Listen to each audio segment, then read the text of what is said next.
Britain వెళ్లేందుకు అనుమతినివ్వాలంటూ YCP అధినేత YS Jaganmohan Reddy CBI కోర్టులో దాఖలు చేసిన పిటిషన్పై వాదనలు జరిగాయి. సీబీఐ తన వాదనలు వినిపిస్తూ జగన్ విదేశీ పర్యటనకు అనుమతినివ్వద్దని కోర్టును కోరింది. జగన్ తరపు న్యాయవాదులు కూడా తమ వాదనలు వినిపించారు. అనంతరం కోర్టు తన నిర్ణయాన్ని ఈ నెల 27కు వాయిదా వేసింది.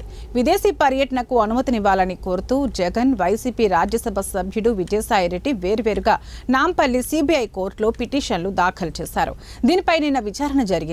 యూకేలో చదువుతున్న కుమార్తె వద్దకు వెళ్లేందుకు జగన్ అనుమతి కోరగా యూకే, స్వీడన్, యుఎస్ వెళ్లేందుకు అనుమతినివ్వాలని విజయసాయిరెడ్డి కోరారు.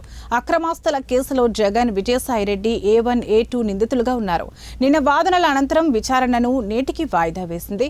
నేడు జరిగిన విచారణ అనంతరం జగన్ పిటిషన్పై నిర్ణయాన్ని కోర్టు ఈ నెల 27కు వాయిదా వేసింది.